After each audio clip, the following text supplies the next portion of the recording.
कहावे मोर दशा करे नरन के आशा, तो कहो कहां रहा विश्वासा। नहीं कह सकता, पक्का नहीं कह सकता।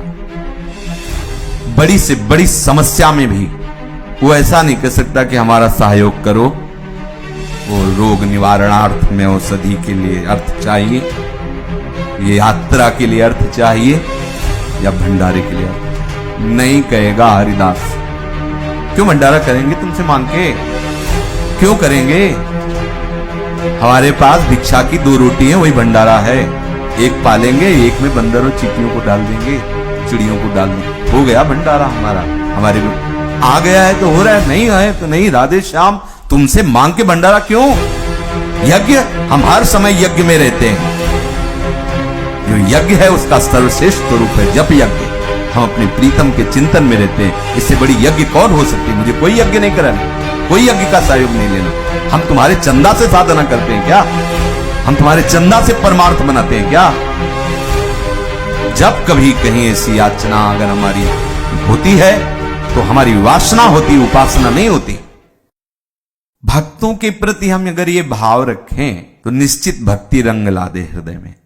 क्योंकि हरि चरणामृत से भक्ति का जो रंग आता है उससे कई गुना बढ़ करके हरिदास चरणामृत से रंग आएगा, पक्का। भिक्षा, वस्त्र, जो भी आपसे अगर कभी ऐसा कोई भगवत अनुरागी स्वीकार करता है तो हमारा अहोभाग्य है। ऐसे पर क्या होता है, इन्हीं बातों का दुरुपयोग हो जाता है, इसलिए अश्रद्धा भी अपना विस्तार कर लेती है। कई ऐसी चर्चाएं आई हैं जो अश्रद्धा का विस्तार करने वाली बन जाती है। अब जैसे ये श्रद्धा सुनी तो वैष्णव स्वभाव के जो जन सुनते ही लगता है ऐसा हृदय में धारण करें हम। कभी कोई संत महात्मा आओ घर पधारो, उनका चरणामृत ऐसा, तो जिसे ये सब सुनकर देख करके अधर्म का आचरण करने वाले, जो जानते ही नहीं कि साधुता क्या होती है, साधना क्या हो, जिन्हें ककारा नहीं परमार्थ का मालूम, वो इस वेश को धारण कर लेते हैं और फिर मनमानी व्यवहार और आचरण, जिससे ऐसे श्रद्धालुओं की श्रद्धा को बहुत ठेस पहुंचता है। ये हम जरूर आपको बता देते हैं। कभी कोई संत आपसे ये नहीं कह सकता मुझे इतने रुपए दे दो, लिख लो कागज में, कभी नहीं कह सकता, नहीं कह सकता। कहावे मोर दशा करे नरन के आशा, तो कहो कहां रहा विश्वासा। नहीं कह सकता, पक्का नहीं कह सकता। बड़ी से बड़ी समस्या में भी वो ऐसा नहीं कह सकता कि हमारा सहयोग करो। वो रोग निवारणार्थ में औषधि के लिए अर्थ चाहिए, ये यात्रा के लिए अर्थ चाहिए, या भंडारे के लिए अर्थ चाहिए। नहीं कहेगा हरिदास। क्यों भंडारा करेंगे तुमसे मांग के? क्यों करेंगे? हमारे पास भिक्षा की 2 रोटी है, वही भंडारा है। एक पालेंगे, एक में बंदर और चींटियों को डाल देंगे, चिड़ियों को डाल देंगे, हो गया भंडारा हमारा। हमारे आ गया है तो हो रहा है, नहीं है तो नहीं। राधे श्याम, तुमसे मांग के भंडारा क्यों? यज्ञ, हम हर समय यज्ञ में रहते हैं। जो यज्ञ है उसका सर्वश्रेष्ठ स्वरूप है जप यज्ञ। हम अपने प्रीतम के चिंतन में रहते हैं। इससे बड़ी यज्ञ कौन हो सकती है? मुझे कोई यज्ञ नहीं करानी, कोई यज्ञ का सहयोग नहीं लेना। हम तुम्हारे चंदा से साधना करते हैं क्या? हम तुम्हारे चंदा से परमार्थ बनाते हैं क्या? नहीं। जब कभी कहीं ऐसी याचना अगर हमारी होती है तो हमारी वासना होती, उपासना नहीं होती। हरिदासत्व में निषेध है। मंगबो भलो न बाप सो, जो प्रभु राखे टेक। एक भरोसो, एक बल, एक आस विश्वास। कैसे हो सकता है?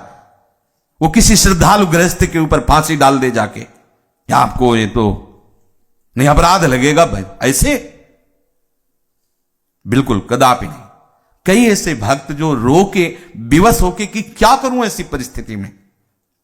ये जो श्रद्धा का विषय प्रस्तुत होता है, और इसे जब अधर्माचरण करने वाला, उसको सूत्र मिल जाता है कि ये बड़े भोले भाले हैं, धर्मांध लोग, उनको कहते हैं धर्मांध लोग। ये बड़े भोले भाले, जब चाहो तब ठग लो, जैसे चाहो तैसे ठग लो। ठीक है, उनकी श्रद्धा का विषय है, लेकिन किन पर श्रद्धा करके कर रहे हैं? चतुर्शिरोमणि श्री हरि पर। वो तुम्हें जब ठगना शुरू करेंगे तो तुम्हें फिर याद आ जाएगा जो भूले हुए हो वो याद करवा, बहुत लीला बिहारी है। तो कभी जब ऐसा लगे कि कोई हमसे इस तरह की बहुत याचनाओं करके हमारे वैष्णव श्रद्धा पर ठेस पहुंचाता है, तो हम मधुर वचन और प्रणाम मुद्रा के द्वारा उनको विदा कर दें, कोई अपराध नहीं लगेगा। जैसे आपके यहां कोई आया, आपने प्रणाम किया, ये तो सबको देना चाहिए ना, भले वो दुष्ट स्वभाव से भी है पीड़ित। हाँ, राधे श्याम, प्रणाम, आइए जल पीजिए, प्रसाद पाइए। यदि संत वैष्णव वेश आचार्य परंपरा से ऐसे दिखाई देता है तो आप नहीं हमें खाना पीना तो नहीं, मुझे रुपया ऐसा, हाँ, हम देने की सामर्थ्य हमें नहीं है, हमारे गुरुजनों ने आदेश ऐसा नहीं किया है, इसलिए आप प्रसन्न मुद्रा में पधार सकते हैं, ऐसा। और एक मर्यादा है, यदि आपके घर में कोई पुरुष उपस्थित नहीं तो दरवाजा नहीं खोलना चाहिए। जैसे लक्ष्मण रेखा खींच के ही लक्ष्मण जी गए, क्यों?